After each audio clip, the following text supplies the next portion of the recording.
আমার মনে আছে আমি 6 বছরের মাথায় আমার মা আমাকে হোস্টেলে, আমি এক বাবার এক সন্তান ছিলাম, আমার মা আমাকে হোস্টেলে দিয়ে আসছে।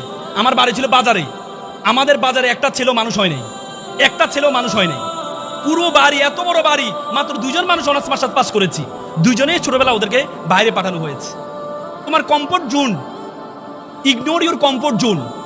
তোমার সবচেয়ে ভালো যে কমফোর্ট জোন, আনন্দের জোন, এটাকে দূরে সরাইতে হবে।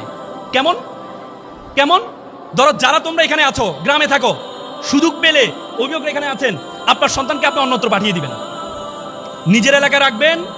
সে তার বন্ধুদের সাথে আড্ডা, এ আত্মীয় স্বজনের দাওয়াত, এ দাওয়াত সে দাওয়াত। পৃথিবীতে যারা আল্লাহ রাসূল যখন জন্মগ্রহণ করেছেন, আরবে একটা বিধান ছিল, সন্তানরা যখন জন্মগ্রহণ করে দুধমার কাছে দিয়ে দিত। দুধমার কাছে মানে মরুভূমিতে দিত, শহরের থেকে মরুভূমিতে পাঠাইতো, সেখানে যেন শুদ্ধ ভাষা, আরবে শুদ্ধ ভাষা শিখতে পারে, এজন্য দুধমার কাছে দিয়ে দেওয়া হতো।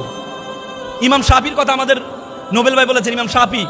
ইমাম শাফি গাজার, তার বাবা ছিল গাজার অধিবাসী, তার মা ছিল মক্কা কুরাইশ বংশের। তার বাবা ছোটবেলা মারা গিয়েছে, মা তাকে নিয়ে মক্কায় চলে যান, কারণ তখন ছিল মক্কা ছিল জ্ঞানের নগরী, তখন মক্কায় চলে যান। মক্কা গিয়ে ইমাম মালিকের অধীনস্থ স্টুডেন্ট হিসেবে তাকে দেন।